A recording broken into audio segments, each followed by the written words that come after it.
Who's go right? Yeah.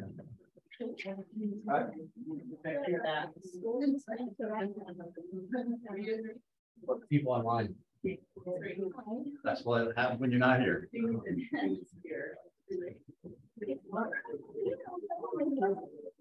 So the people online, you're missing out. So this will. All right, guys. So we're going to teach you how to be a land shark today and symbolize that. We've got these models. I want you to go ahead and open up and put together. Oh, you got a land shark. I see what you did. I see what you did there. So but there's a little more to it than just that. Now, I put that one together. It took me about 10 minutes. Wow. And I used to make my kids do these when they were little, and it would take them about 20 minutes. So let's give you guys about 15 minutes, right? What do we win? We get a prize? There's more to come. You get this one food.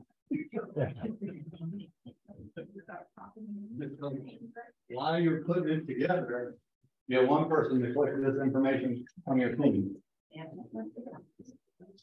While you're putting it together, one person gets this information from your team. My nose, yeah. Well, you guys put this together. One. Okay.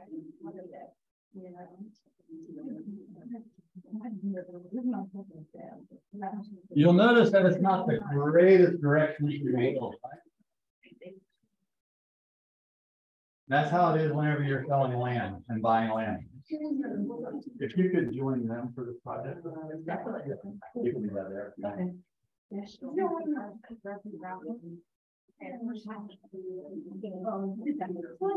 this symbolizes that although you could do it, it's not only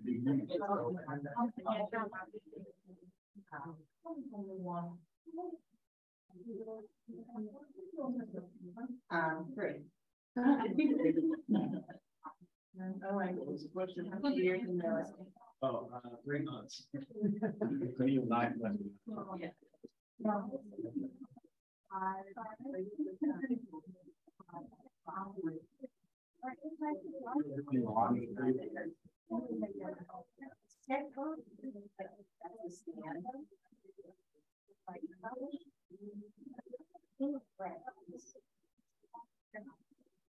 For the folks online, we're going to make a copy of the information that Tim has, and we'll be posting it in the chat section. There'll be a link there for you, so look for that. Yeah, this one. That's a set of right there, Brian. Yeah.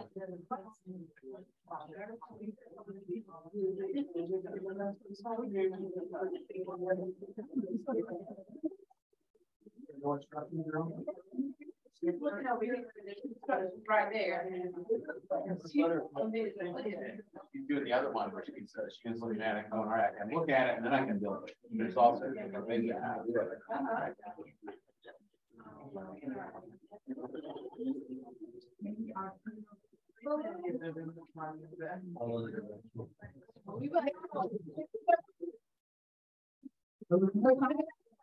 So this symbolizes like what it's like when you look up online and they say, hey, I want to see the property. You say, okay, let's go. And you go to schedule it, and it says contact the agent, and the agent won't answer his phone. And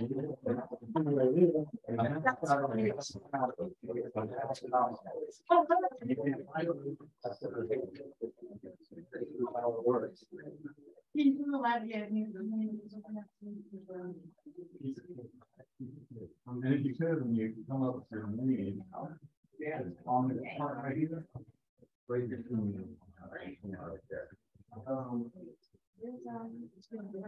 You can join them.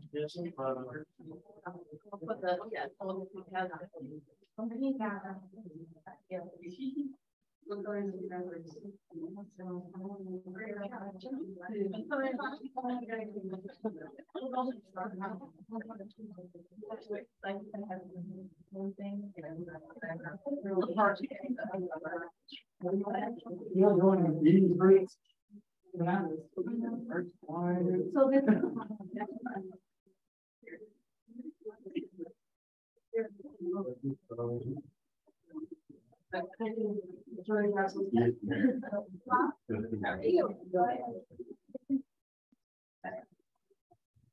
They're going. You might have to go. Here.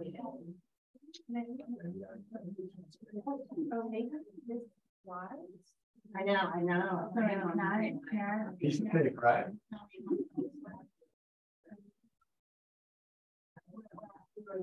Actually, I hate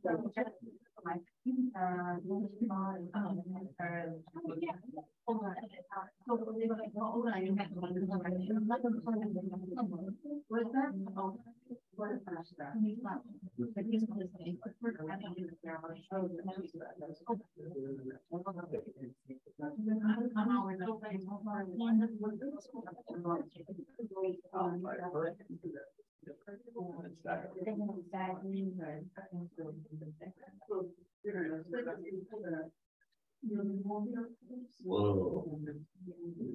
There you go. You were a teacher, he definitely did these before. Oh, hold on, that's a neat. All right.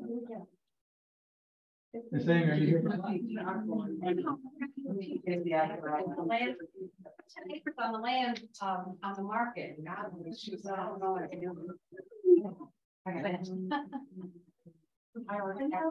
So we're doing a project that's symbolizing how much fun it is.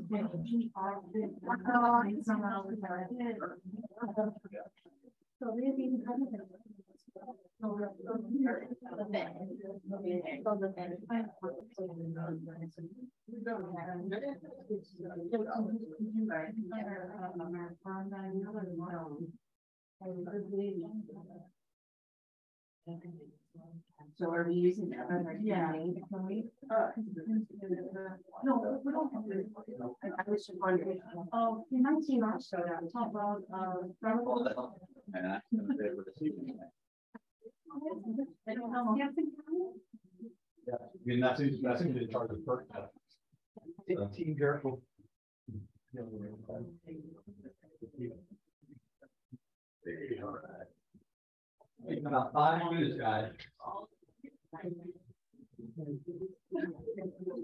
No, I think everything's on the table.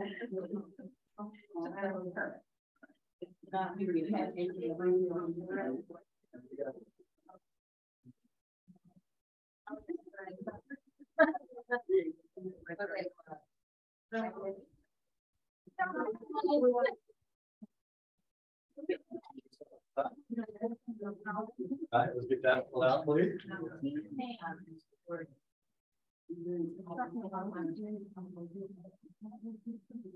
Got to be made up from what? Yeah.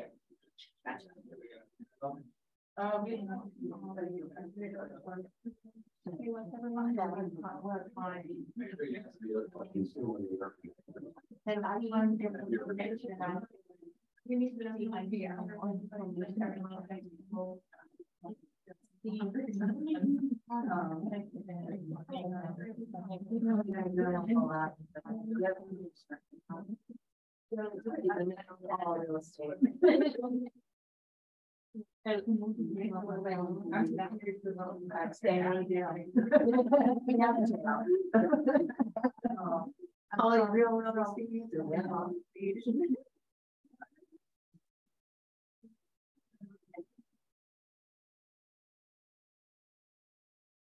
Yeah, someone there. Yeah, that's what we're doing.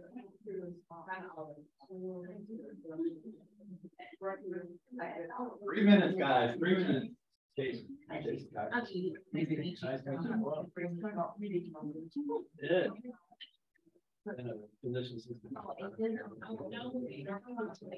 All right, you guys, I'm going to be with you about 30 minutes. So we're doing a little impromptu project. To symbolize what it is. All the trade.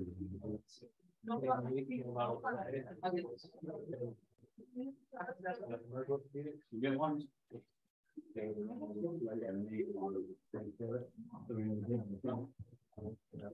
So hopefully, the plan is to be real estate full time within 2 years. Yeah, I didn't hear him. Exactly what he wants to say.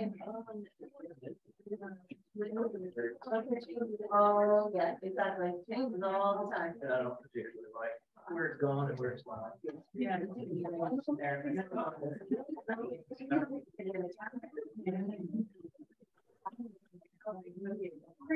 Yeah, and he looks. Don't like where on the bottom.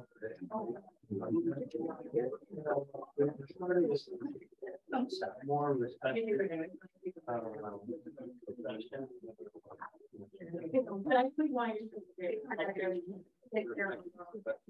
Now you've had business people take it over and it's.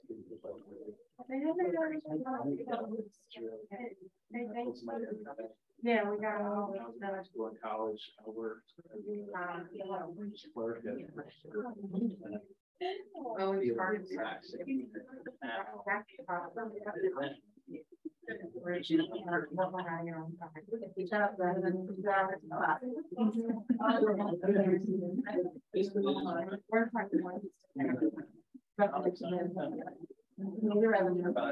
Short of that. Did you know him? Several places. Yeah, well, that's, we started 20 years ago. You've been working extra. The state is great. Over the last 20 years. All right, guys, so if you're done, go ahead and bring your chart up to the table up front, please. Somebody bring your chart up to the table, please.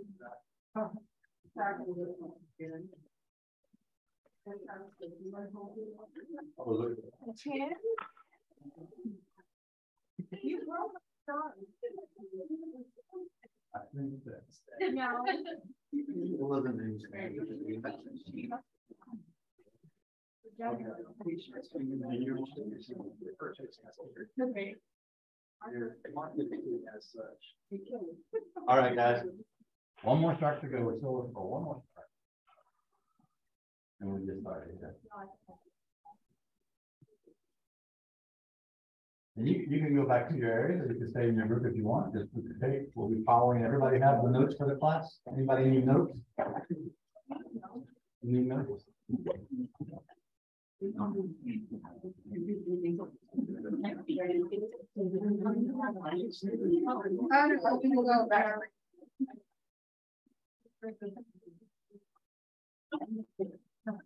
All right, guys.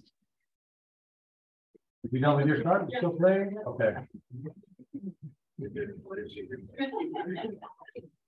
There's always that one group, right? Oh, you're fine. So basic tools for when you're showing property, right? Let's just dive into that first. So safety. All right. It's a big deal. When you're going out on 10 to 50 to 100 acres and you're walking that with your clients, what do you think you need for safety? Do you even think about that? A gun's always nice, right? And as you get close to your neighbor's property line, they're going to have that dog over there that's going to protect that property line a lot of times.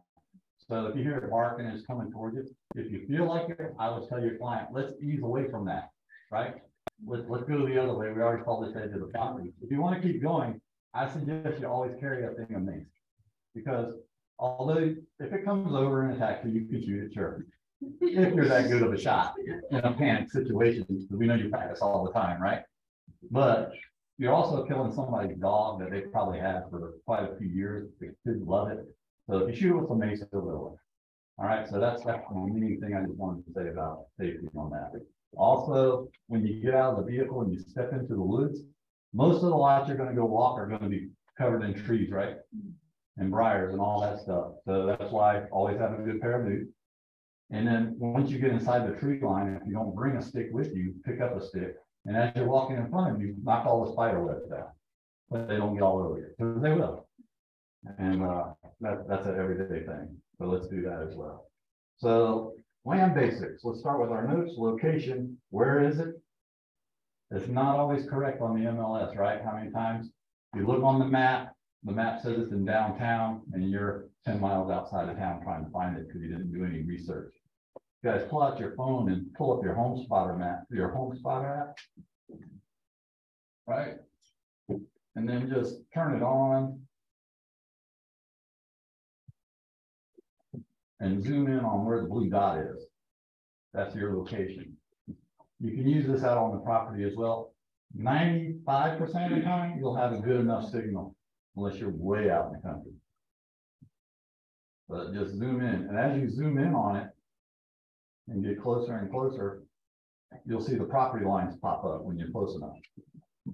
So where you walk around, that blue dot's going to follow you, and you'll be able to see those borders, right? I think I had that question a couple of days ago, right? So that's how you find where you're at on the map, and if you're going to step out of the now, let it be known though that dot can be up to 20 yards to 30 yards off.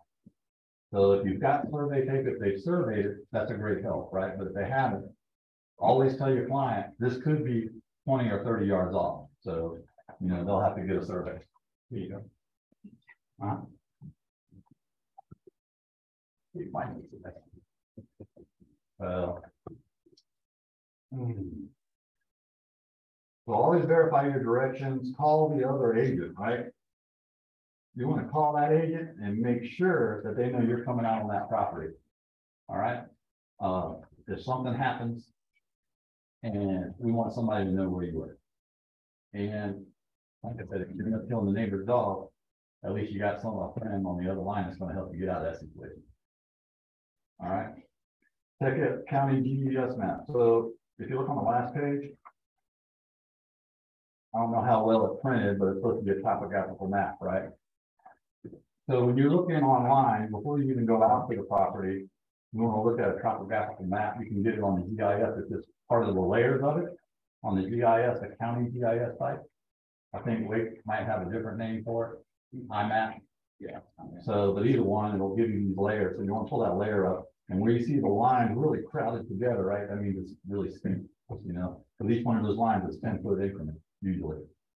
All right, so you can look at the lay of the land and kind of see through these lines if it's going to be steep, hilly, or flat. If it's just a bunch, very, very seldom. Like if you look on the left side where it says 650, 648, that 650, you see how it's big and open and round. That's not a hill, but coming down that is a little slope. And as you get closer to the center of the map, it picks up speed, right? The lines get closer and closer together. All right, so each one of those lines is 10 feet, so if they're stacked on top of each other, that's a cliff. Okay, now you'll see, I don't know how well, I don't know how well it printed out, but on mine you'll see where they make like an indentation. And usually that indentation is what signifies a runoff creek or a creek. All right, and if that's running through the middle of the property, that might not be what your client wants. So you can do all this kind of research before you even set foot out there. You can also look on the overhead maps for Google and everything. And if they cleared off trees, you'll see a bunch of old trees running down the center or along the backside. Usually that means there's a creek there because they can't take the trees away from the creeks right now. So everybody's protecting that runoff. All right. So always watch out for that too.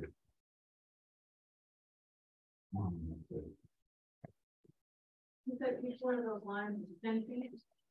On that map it could vary, but usually it's 10 feet. Okay. But you just have to, when you pull up the topographical layers, just check it and see. So, all right. So you found it on the GIS, you know where it is. If you can't find it on GIS, if you can't find it on the MLS map, call the other agent and make them explain it to you. Because, I mean, there's been times where I've used HomeSpotter because they pinged it right on the HomeSpotter app. It's in the right location, and I've had to use that to find the property. So I couldn't find it any other way. I couldn't get up to it. But always try to do that before you use the client out there if you can. All right, it's not as easy as throwing out. That's the hardest part, is finding it. Once you've found it, then you go into these things. Most listings require you to talk with the listing agent. This takes time. Ask questions.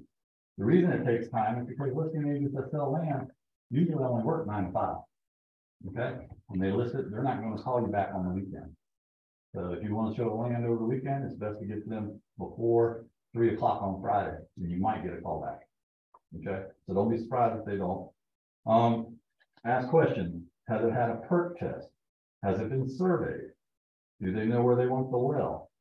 Are there any restrictions? Are there any covenants? Are there any creeks? Timber, what we're asking on timber is, did they sell the timber rights?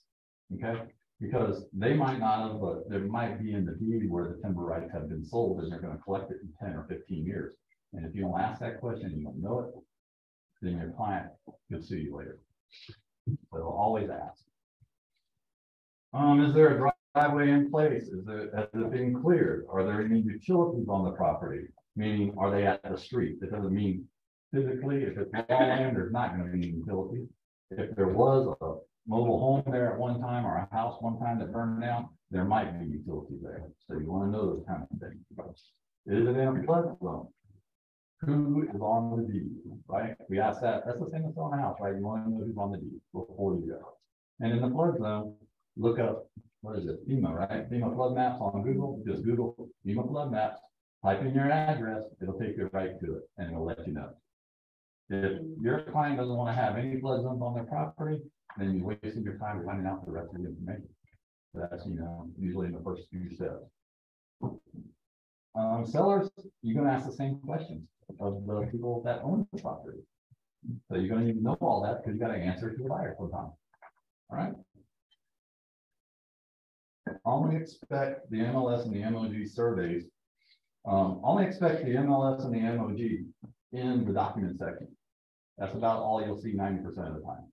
If there's something wrong with the deed, if it's in probate or something like that, that might be in the document section as well. Also, you might have a timber, the timber paperwork that they have for that would be in there as well if they have it.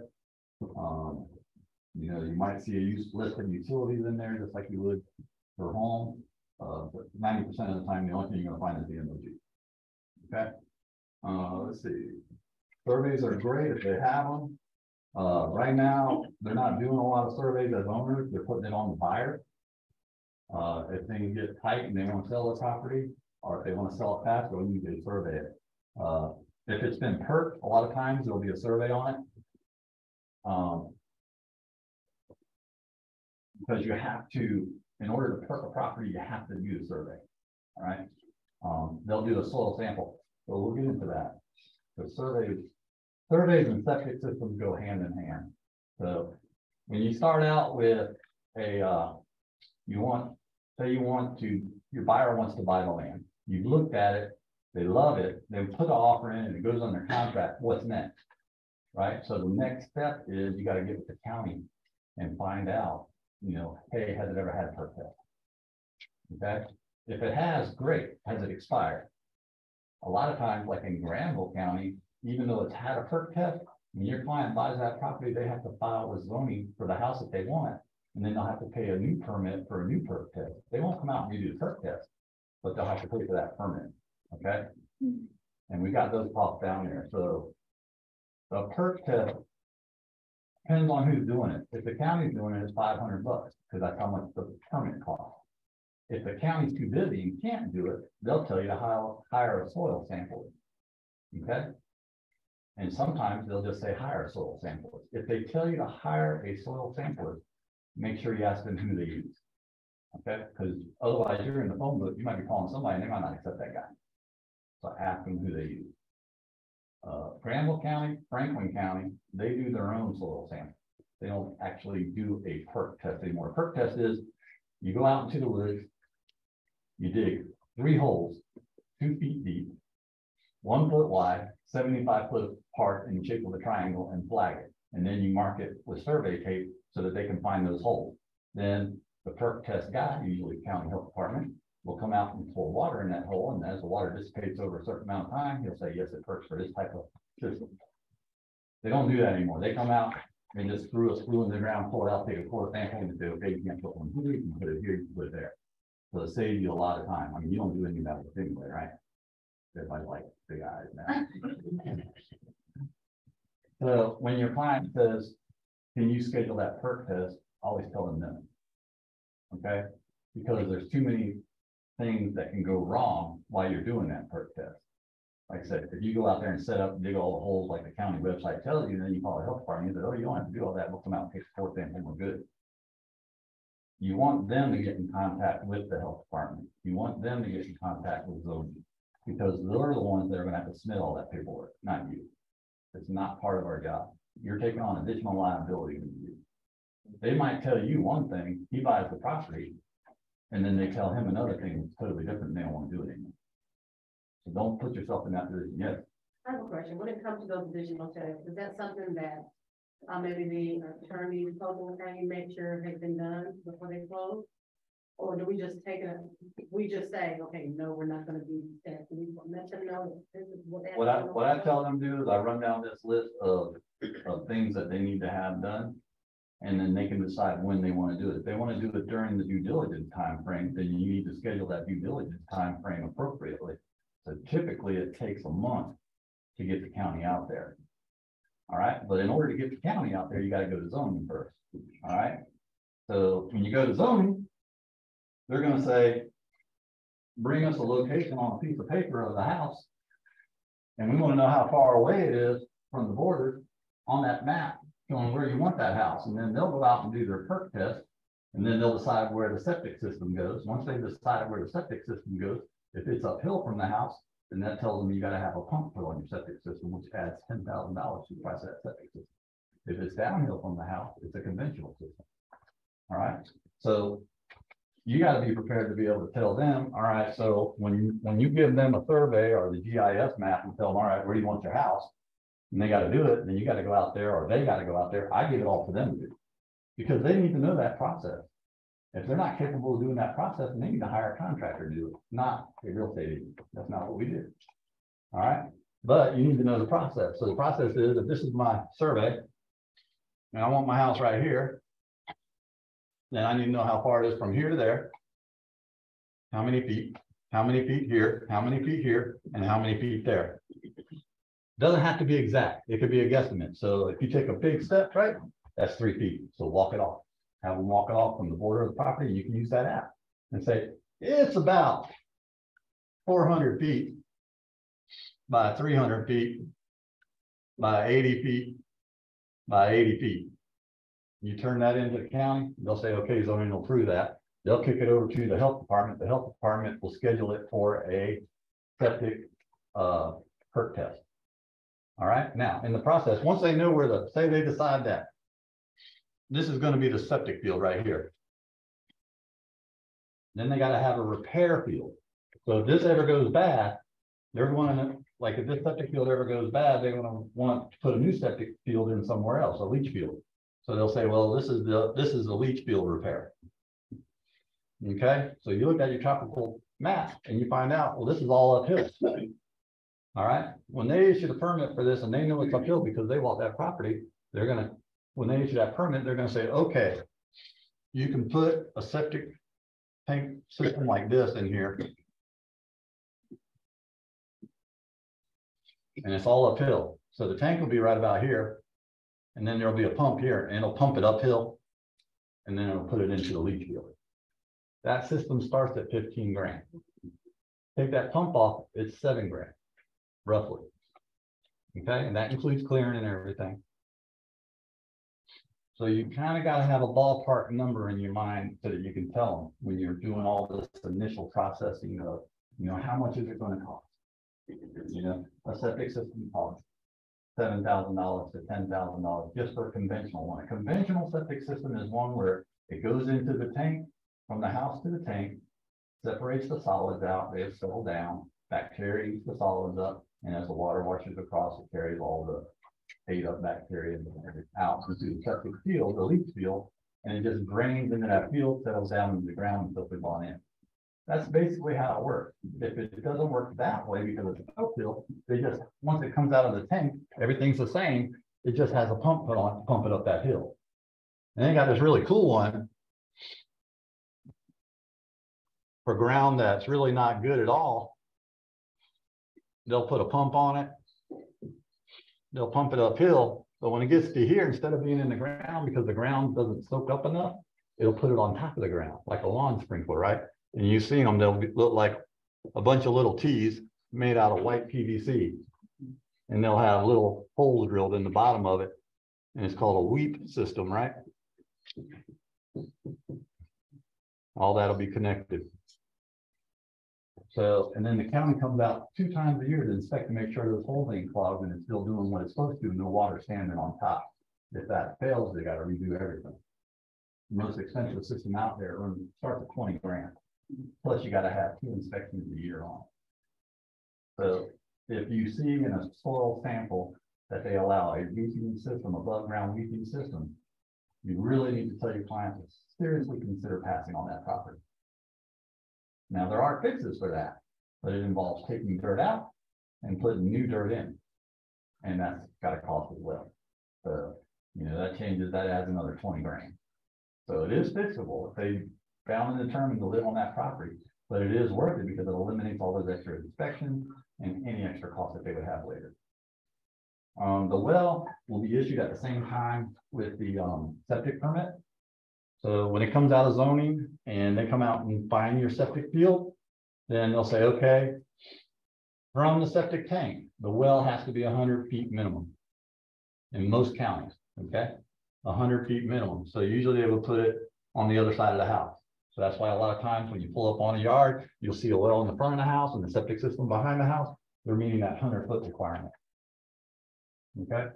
Some counties, the other thing you need to know while we're talking about septic systems, some counties require a 1 acre minimum for a septic system. Now, septic only takes up a 1/4 acre, but you got to have another 1/4 acre for the repair field. All right, so that takes up a 1/2 acre. And if you have a 1/2 acre lot, where are you going to put your well? You got to be 100 feet away. So that's why they do Granville County, Franklin County, or 1 acre minimum. Johnson County, they have 1/2 acre minimums are okay if they have county supplied water. Again, check with the county and have your client check with the county. But you got to tell them to check with the county, right? So make sure you do that. Say, all right, well, we know we have county water at the street. We need to find out what the cost is for the cut. You can tell them what that cost is, but if you tell them what that cost is, then guess what? They just change that cost the next day downtown. Who's paying the difference? Right? Don't put yourself out there. Let them do the research. Part of the fun of building their own home, right? So, we're talking septic systems, city tax. City tax can be as little as $1,500 up in Washington, or as much as $10,000 or $25,000 in Raleigh. Just depends on, you know, what the going rate is. Sewer connection, same thing. It could be as little as $4,000 to connect to the sewer, but it could be as much as 20, 30 grand. You just don't know until you call the city and find out. Perk test, like I said, they start. It's $1,000 basically to run through the outlying counties, to go through zoning, get your perk test, your septic permit, and your well permit. Runs about $1,000. So if you're looking at a piece of land, right off the bat, it's $1,000. Okay, just to get that done. Surveys, 1 acre is $1,000 and goes up from there, and it depends on your surveyor. Okay, in order for them to come out and do their perk soil sample test, they're going to require you to survey the property, and they're not just asking you to do all 4 corners, right? You're going to put they want a survey done with a flag every 75 feet all the way around. All right, that's why it costs so much to do a land survey for a perk test, and it has to be done. They won't even schedule it until it's done. So to put that in perspective, on a 5 acres, that would run you about $3,500 up where I live. So if you're in Wake County, it's probably a little bit more, probably about 10 grand. So another 10 grand, another 10 grand, right? You're gonna hear that a lot.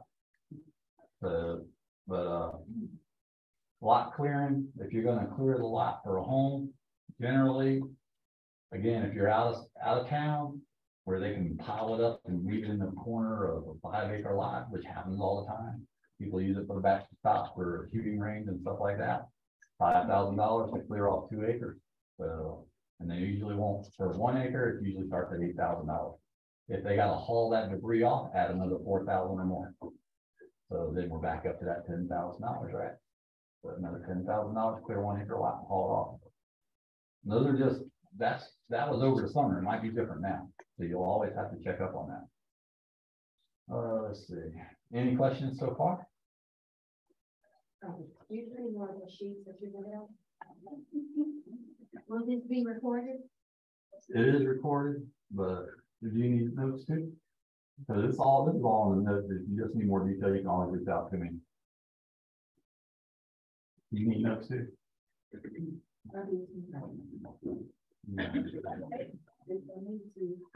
Yeah. Oh, yeah. Appreciate it. Get past them out then. So.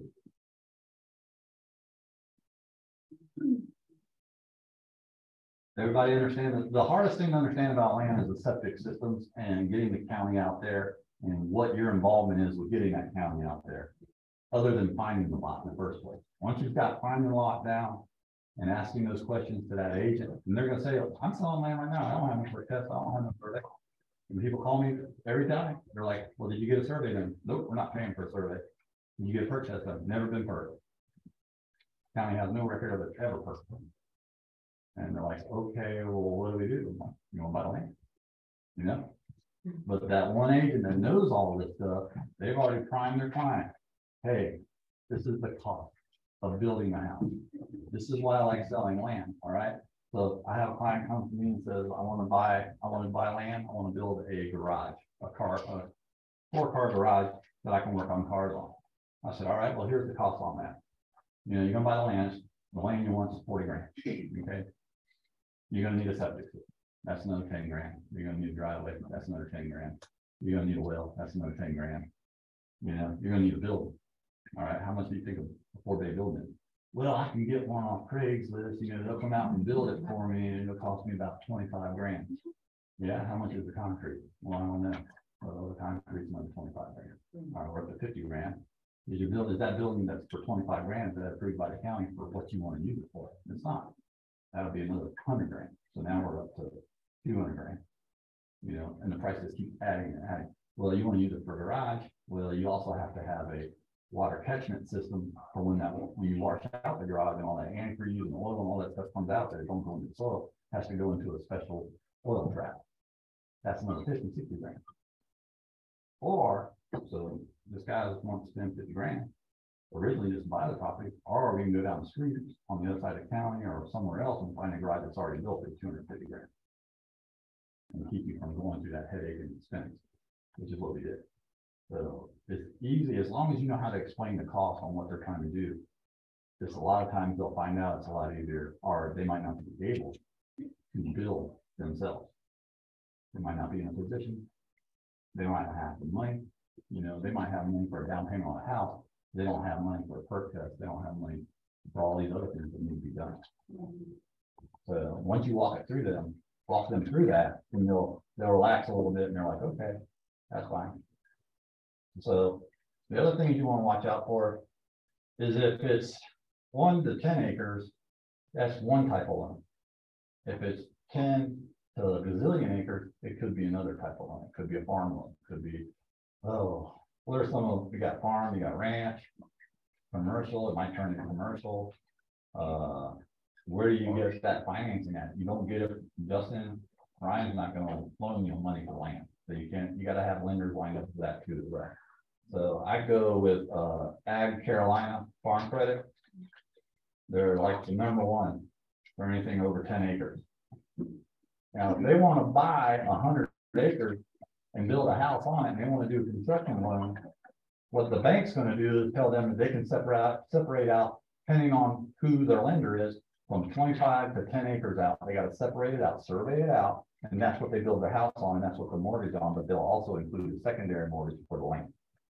Okay.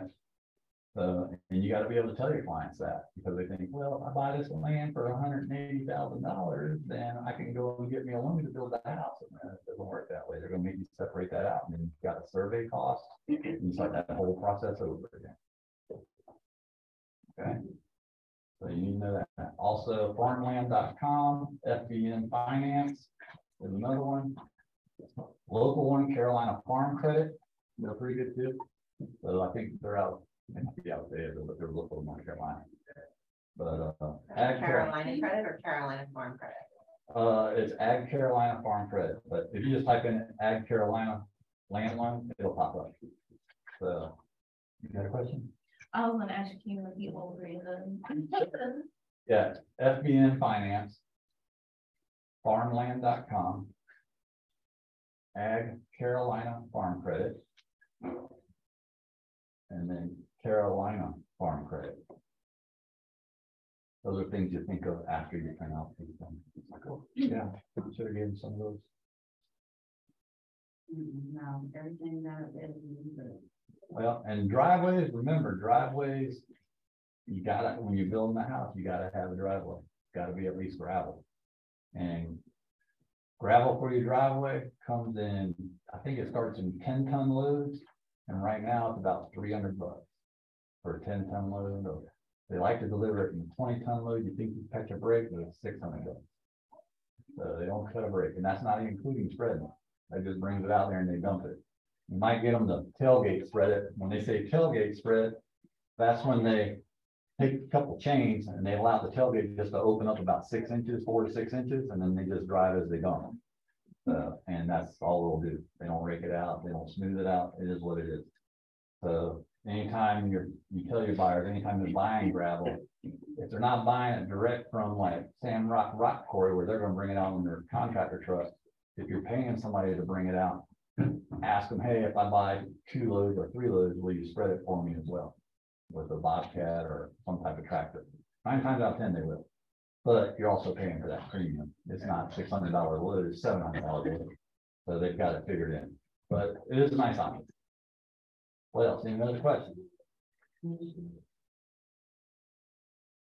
Oh, you guys were wondering about the sharks, right? So if you built the shark, raise your hand. If you were on a team that built the shark. So you guys can rock, paper, scissors on your team to see who wants to take the shark home. Otherwise, it was just an exercise to show you that although you had some direction, right, it wasn't exactly perfect. And that's what it's like when you're trying to find the land that you look on the MLS. It's not easy, it's not perfect. But once you do it a few times, it's nothing to be scared of. It's just, you know, as long as you're educated about it. And the main thing is always check up on the prices of what it costs to do septic systems, wells, those sort of things, surveying. If you always know what those are, it makes it a lot easier to have that conversation with clients. For what the county only tells you what the cost of the permits are. So where do you go to find like the update? Septic vendors, there's not, you just got to reach out and call, be in the know, you know. Call a well guy and say, hey man, I'm gonna put a well over here in Johnson County. You do Johnson County? You say, yeah. How deep are they? He said, well, we usually drill about 200 feet deep and the water sets about 75 feet from the top. That'll run you about 10 grand. Or that'll run you about 15 grand. Just whatever the rate is. But if you're actively looking, it doesn't hurt to have that information for your client. You can say, well, this is what they told me, but you need to call them, verify whenever you're ready. So if you buy a large portion of land, or your client is looking at buying a large portion of land and they want to basically section it off. Sure. Are we looking at those costs for each section, or? It depends on if they want to section it off. It depends on what they want to do, right? Because once you sell the land, you're done. Mm-hmm. Now, if you want to help them in any of that process, you can. But again, always make sure they're the ones dialing the phone.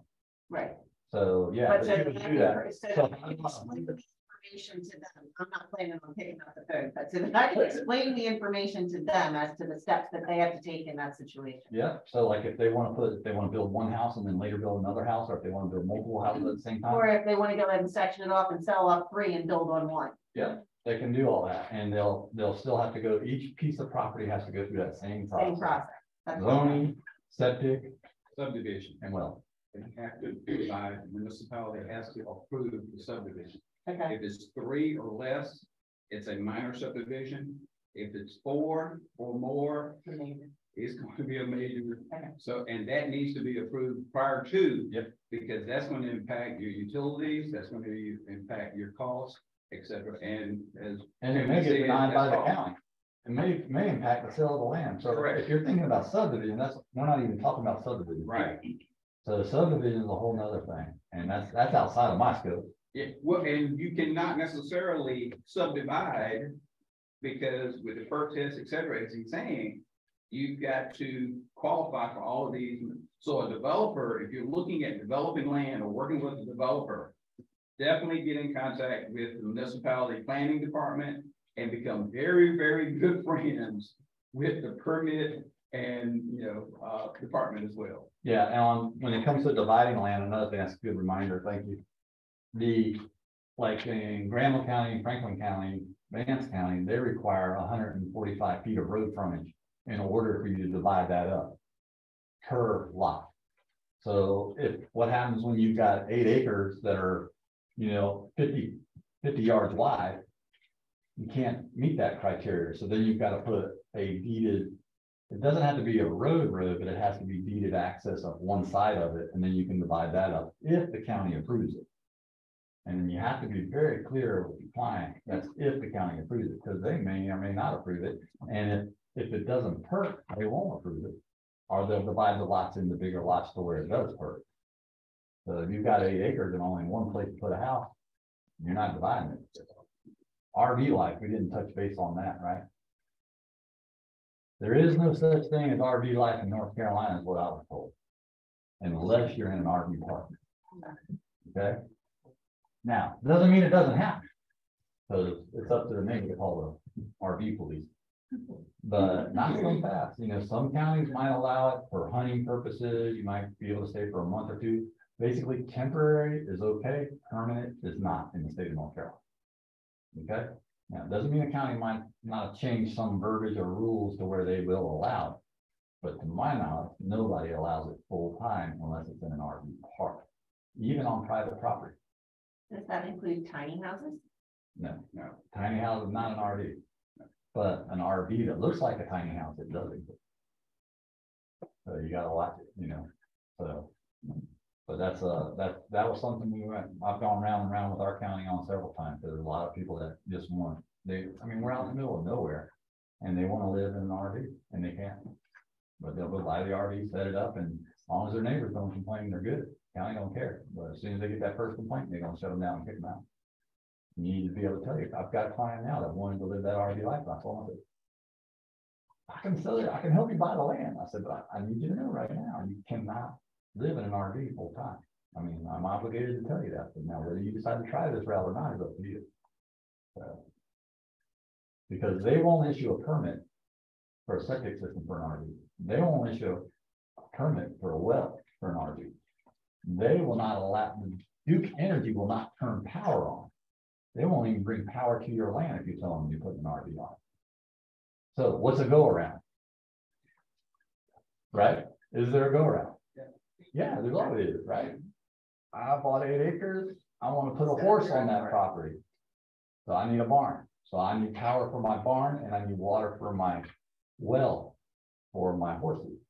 Well, when I'm out there, I might have to go to the bathroom, so I need a septic. But again, you're going to have a building that's approved by the county in order to get that bathroom approved so you can have that septic installed. Okay. So there is a process to that. And then if you put your RV out there, that's between you guys and the county. So you got in government, right? That's what's going to decide what you can do with that land. So. The horse never shows up. I know people right now that have a beautiful barn with an RV parked inside of it because of it. Okay. Because they're worried that the county's going to come kick them off their property. And it's sad, but that's just the way it is. Any other questions I can answer? Yes, sir. You have any experience with builders that do land home packages where they'll help you find the property and put the house up? Yeah, so for your mobile homes, for one, we'll start there. Clayton Homes will do it, but they only pay realtors $1,800 for the referral, and that's it. But they're one of the few mobile homes that'll do a total land home package. Builders will do it too, but you got to get with your lender and the builder, if they're willing to carry that cost, then they'll do it. They either will or they won't. So it's no different. You just simply tell them if they're going to do it, they need to get all that in line during the due diligence process so that they're not surprised afterwards. So they need to know who the builder is going to be. They need to already have talked to the lender, make sure the lender is okay with doing it with that builder. So if they're not willing to work with that builder and that builder is willing to carry that cost, you got to find another lender quick. So what is the average due diligence period on a land? So what I try to do is first I call, before I write the offer, I call the county and ask them, what's the time frame for you to come out and do the septic inspection? And then I talk to a surveyor and say, what's the time frame for you to come out and do a survey? Once I have those time frames, and I also ask for a cost. Then I call my client and say, all right, it's gonna take you a week to 2 weeks to get your zoning approved. If you get it right on it. Once you got zoning approved, while we're getting zoning approved, he's got to call the surveyor guy and pay him to come out and do the survey. Once the survey is done, which that usually takes, right now, it's taking about 3 weeks to a month. All right. Once the survey is done and zoning's approved during that time frame, then it'll go over to the health department and they'll come out and do the perk test. Okay. So if we know that the perk test takes a month and the surveying takes a month, we're already up to 2 months. Okay. So generally I do 2.5 months on my due diligence. Tim, do you use any other options whenever you're buying land? When I'm what? Whenever you're purchasing land or whatever, are there other alternatives? Sure, or yeah. other options? Yeah, there's always a buy here, pay here type situation. And what I'm getting to is in regards of, don't handle land like you do houses with the due diligence, Oh, et cetera. Yeah, so Yeah. on due diligence, we don't, typically in land, we don't do due diligence. Okay, So because you don't know if it's gonna perk or not, and your client's gonna lose that money if it doesn't. okay, so there is no due diligence period. Typically, there's not. Some people will ask for it. Some agents will. Great area. I would be like, that's a deal breaker. I mean, if your client wants to pay it, they'll pay it, but I would tell them, walk away, they're just being greedy because we don't know if it's gonna perk and you're gonna lose that money. Okay, So if they like to gamble, Do you offer earnest money though? So what we do do you offer earnest money, and the earnest money is we push that date out to that 2.5 months, and then we close a week after that. Typically. So, or even go 2 weeks. I mean, I've seen land contracts be 3 months, 3.5 months out. Because if and it's even longer if you're planning on dividing it. So if you're planning on dividing it and having multiple lots, you gotta get all that approved through zoning, and that takes a while. And then you've got to get it all of it surveyed out, and then you've got to get it perk tested, times 3 or 4. So just know that a typical one lot, regardless, you know, if that's 10 acres or smaller, to put one house on it takes about 2.5 months to go through that process. Currently, during COVID, it was a lot longer because you couldn't get a survey done. They weren't going to waste their time doing a $2,500 survey when they could go knock out 6 or 7 quarter-acre lots in town for a refinance. So again, you know, who's the best guy for the survey? Probably call a local lawyer and ask him who the survey guy is that you could use, and have that lawyer call them, because if you call that surveyor, he's not going to return your call. The guy I use up in Granville County, he tells me he goes to wherever the squeaky wheel is. So if you call him 5 or 6 or 7 times, he'll finally return your call. And then I usually have my wife do it because he's an older gentleman and he likes talking to women better than me. So. But I mean, it is what it is. These guys, they're busy and they don't care. They're making their money. So call the lawyer and ask the lawyer to schedule it. It'll get done a lot faster. And then use that lawyer for closing. Yes, ma'am. The seller is the one that provides documents. They have to like for proof of like timber rights sold, or how's that work? So that'll come up in title research. Oh, okay. So if they will know, like, again, I always ask that question to the agent so that they'll ask that buyer or seller, because a lot of times the sellers don't ask that question, the seller's agent. So you kind of got to make them ask that question. If they come back and say no, then okay, put the offer in, everything else. If all these other boxes check what your client's looking for, then put your offer in. And you don't have to be in a big rush. I mean, it depends, you know. It's like everything else in real estate. Yes.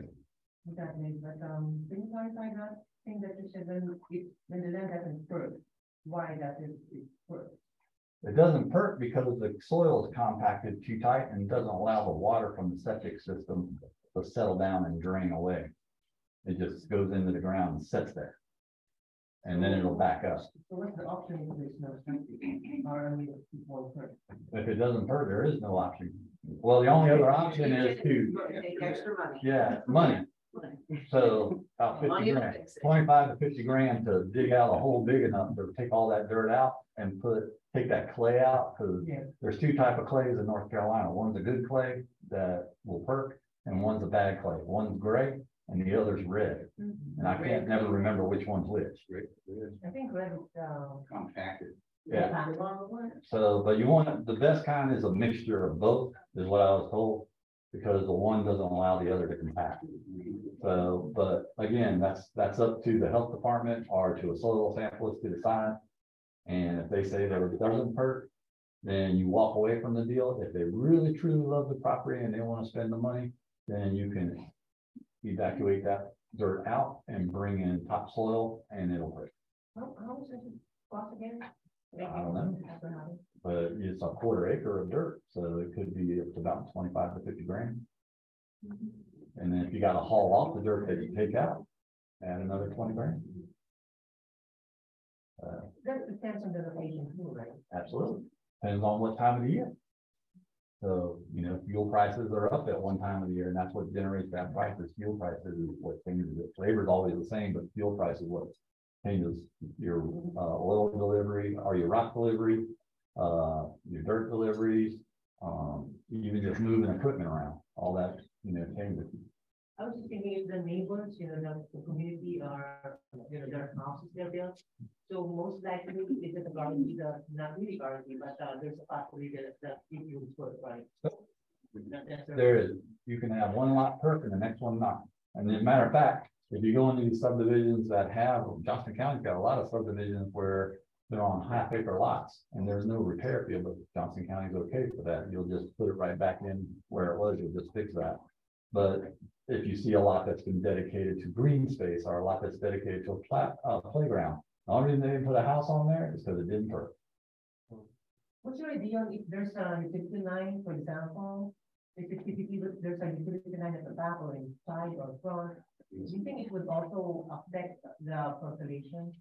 No, utility lines don't affect percolation, but it would affect the location of the percolation. So you don't, you know, so like power lines is owned by a power company, right? The right of way. So you can't put a septic system on the power line. Right. So, but if that's the only area that perks, well, no, I haven't been in that situation, but it don't sound good. How about creek? Huh? Creek, if there's a creek. Okay, so the creeks, you can't disturb, I think it's 50 feet or 30 feet, within 30 feet from center of the creek out.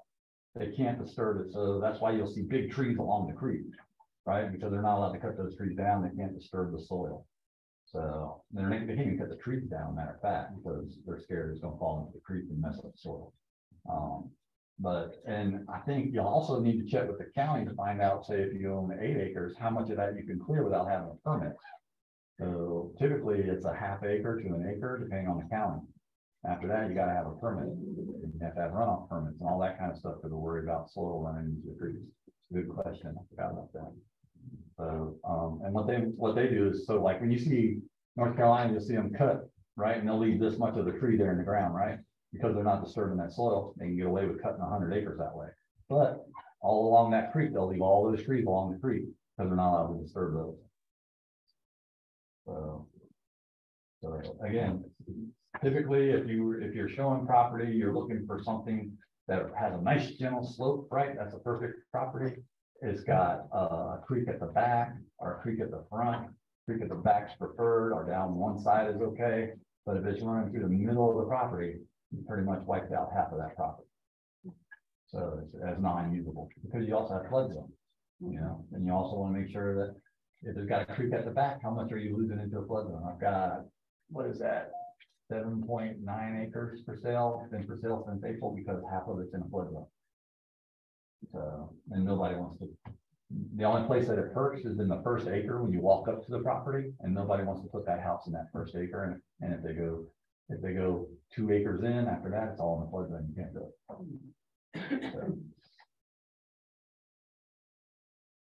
So It's not necessarily like if there's a creek, it's not necessarily, it doesn't necessarily mean that it's gonna be on a platform. No, Yeah, I got, a previous listing before, it didn't come because of the pandemic, but that was the situation, kind of like almost. It was at the back, but, near the,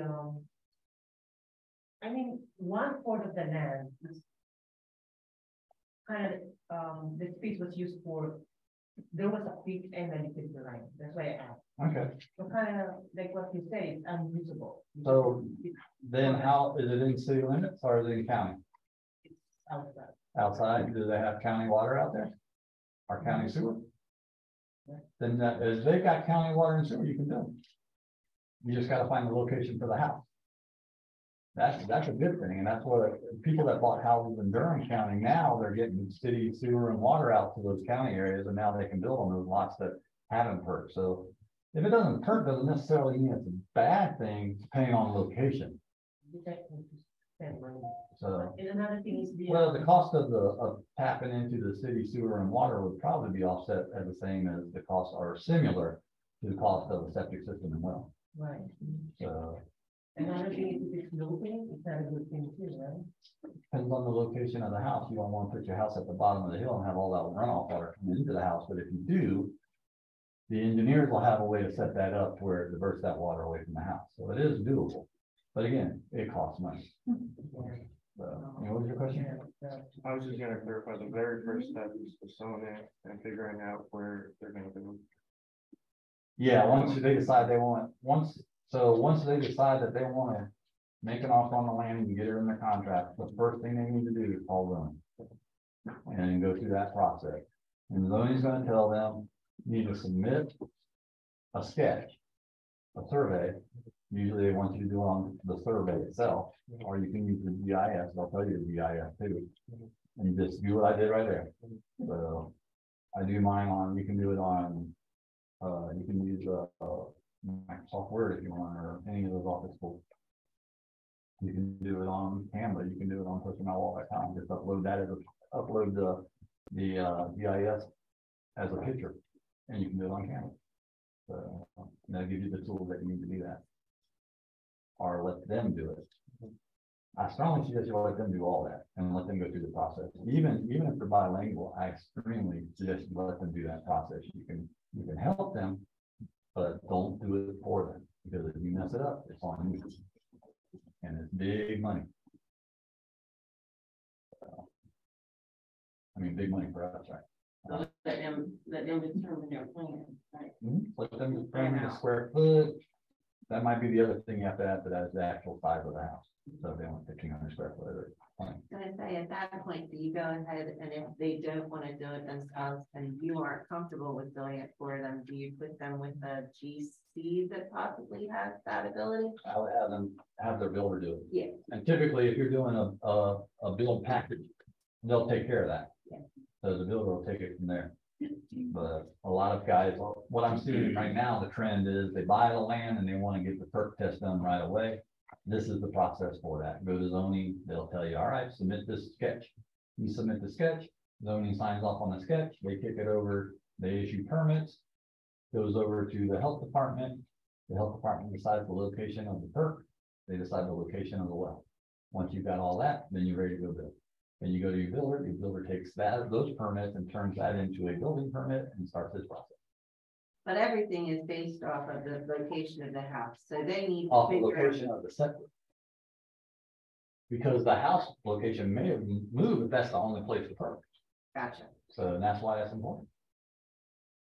So I had a dream of building my house on this hill. Then you find out that's the only perkable spot on the whole lot, 10, 12 acres. You know You're how? moving it to the, going to that. Yeah, you're gonna be off this side. And then that's an added cost, right? Because then they've got to create that footing, that foundation for that house on the hill now, on the side of the hill instead of on top of it. Any more questions? So the location of the septic is based off of where the land's perfect. Yep, where it's parked at. That's where it's built backwards from the leach field. So the septic, where it's parked at is the drain off field from the septic tank. The tank holds all the solid, kicks all the liquid out. That's your dark water. Dark water has to be filtered through underground that way.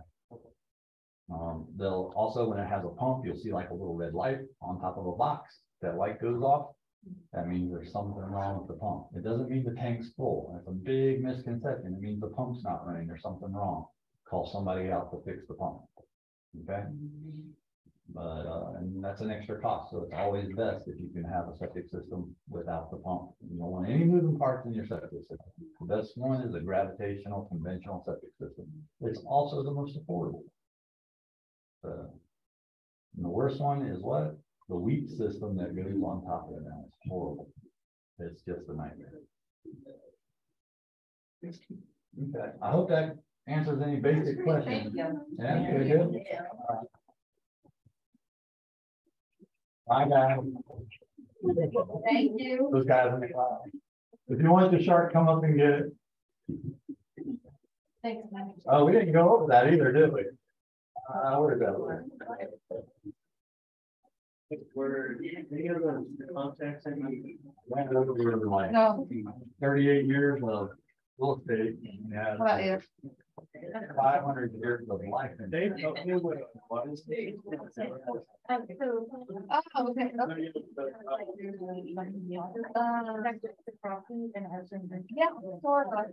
Yeah. Yeah. Septic inspection already, so that's good. We got the result.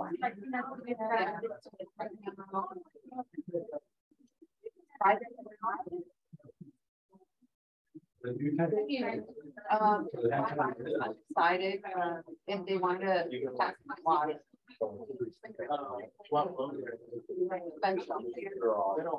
Yeah, we have to. It was nice though. You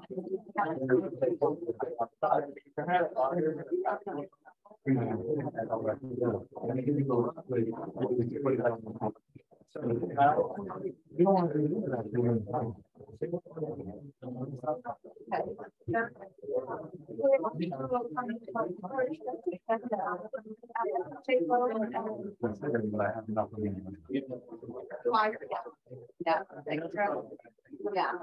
Yeah. But I don't my buyer. That I don't do it.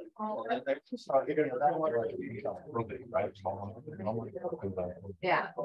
Yeah, that's what that one. It's like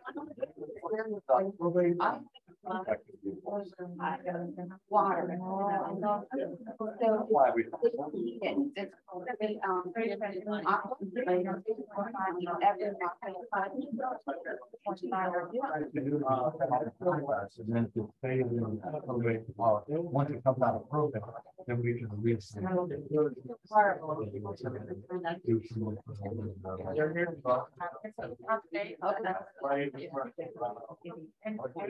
Yeah. Like, Yeah. but I don't know. Okay.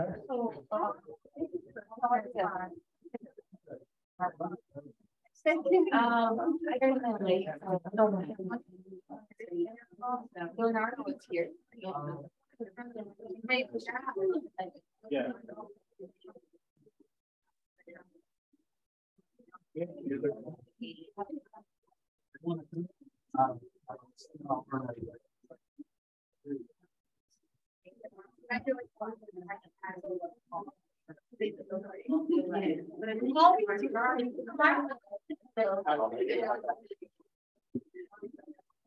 They got, as soon as they say tech, everybody thinks that's the mother, right?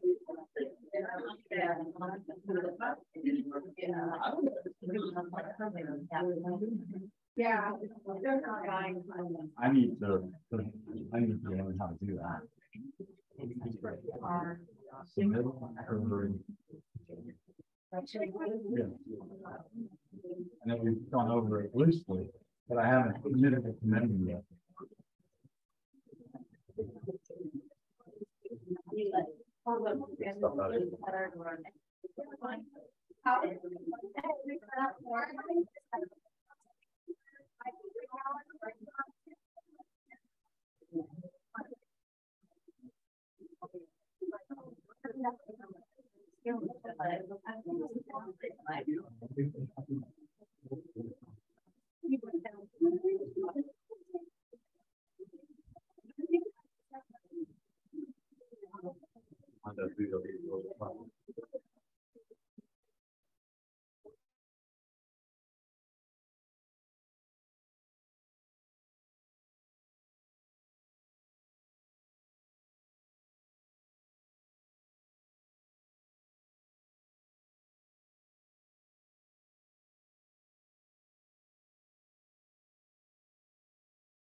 Yeah.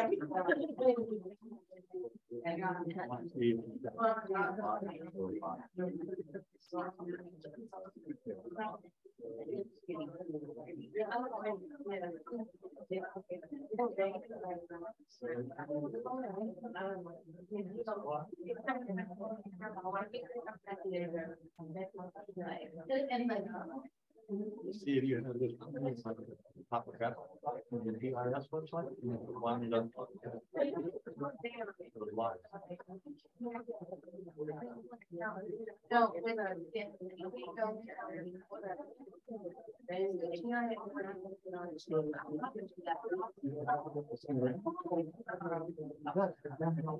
You know where?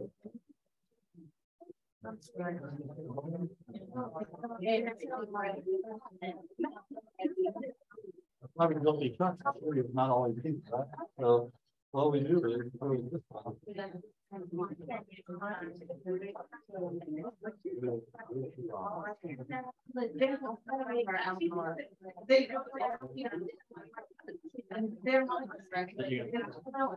KWS doesn't show them. So you have to.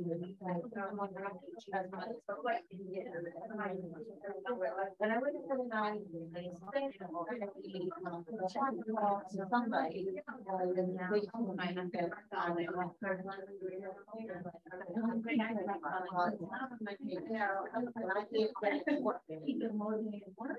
Yeah. So I didn't know if there was like statute or.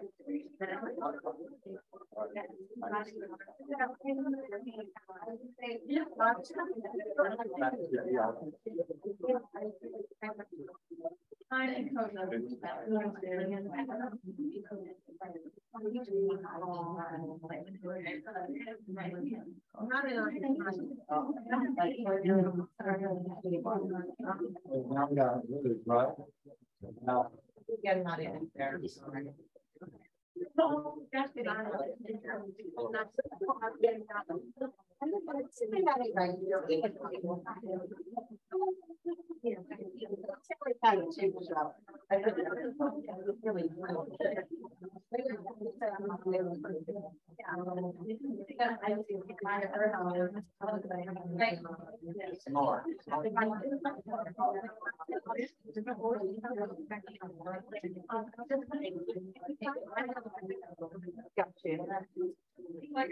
And it's always about child.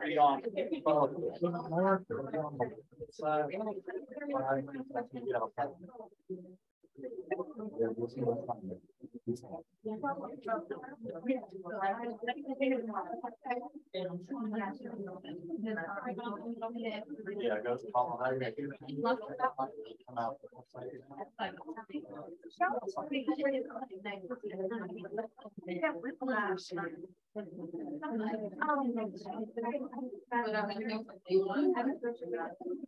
So once you find it like on, like you got it on.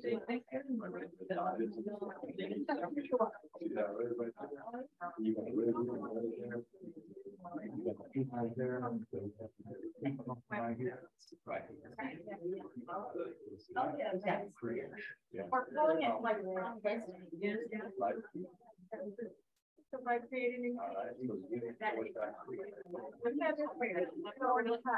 So let's so go one up where you were on the left hand side.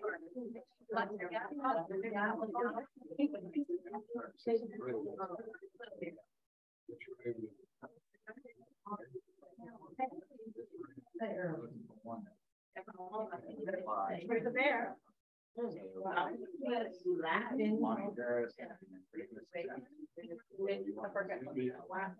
So Steve wasn't ready. Like two of the drawings like in my head.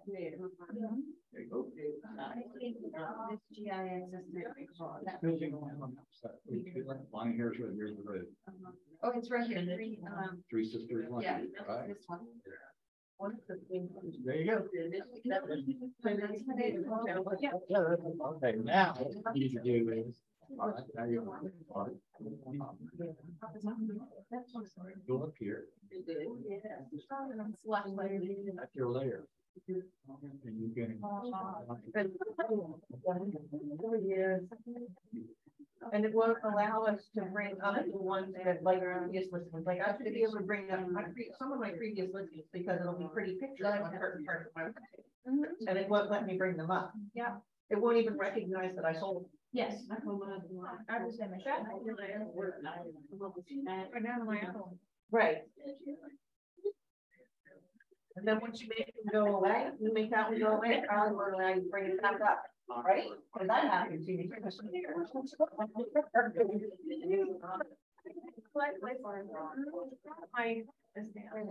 Yeah, mine don't come up there. All right. Well, then, Even though they've been sold I'll zoom in on it. or currently listed. They won't bring them up. And And it doesn't even.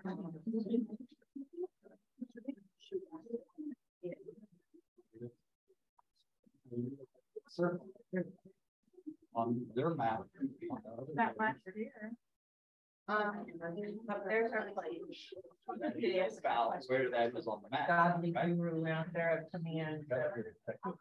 I'm still like, I should be able to pull up. My visitor, but I should have looked in KW. There you go. oh, okay. That's I wanted them to tell you that I do town, and I do outside country homes, and I do people homes. The different versions. Yeah. It's not moving, what's the hell? Okay, we'll go over the addresses. I'm the ones I did.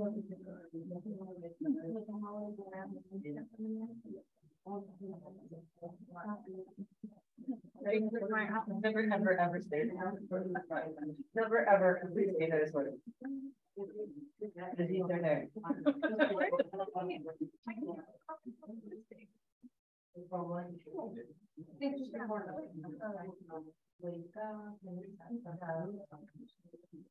Listing, I say.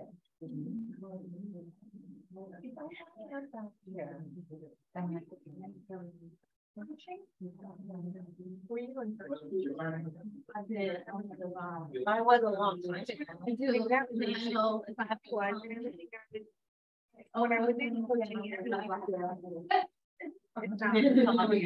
I don't know. I went for a little while, but I did. I think I was a weaker to deal in coaching, and then I got. Yeah, Caroline. So, okay. Going on the board.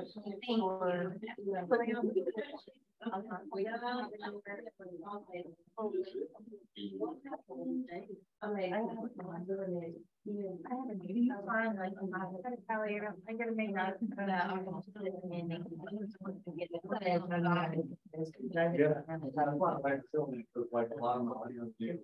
If you could ask a question on this one for me, that would be awesome, because I would love to be able to have the selection of what I've sold on my page I will absolutely. as featured listings, because they should pop up in rotate, right?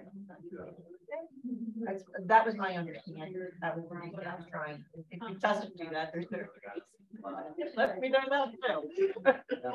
I didn't need to do something with the dog work. I wonder, like maybe when I'm advertising, when I was doing already close out.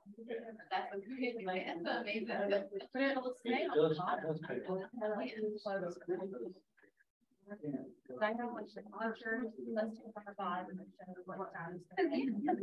Well, the thing that allowed me for a while to go up and put up listings from other realtors that I had checked with, and said, "Can I put your listing on mine?" Yeah. And it'll let me put those on my page. Yeah. Yeah. I didn't know if I was doing something wrong. I definitely don't go in the command every day. That is my goal of 2023. Yeah, it does that. Yes, that's. Especially when they're not yours. Yeah, if I go to delete them all and then put in new ones. And then I come back, like, you know. Very, because only my own things and none of these. None of those are yours, right? Yeah. Right. So there's the play. If you can help me out with that. Awesome. Because I would like that one of my goals for 23 is to actually.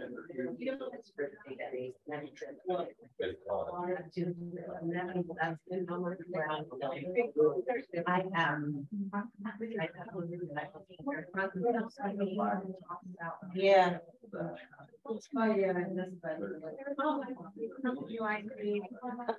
I know, but what's like in.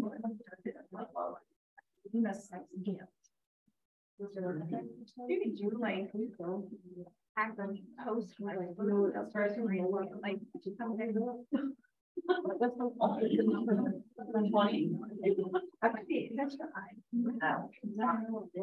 don't want to end up with a bunch of.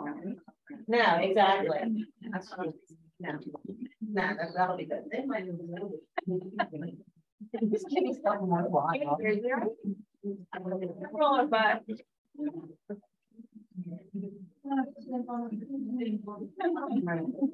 Right. Are we?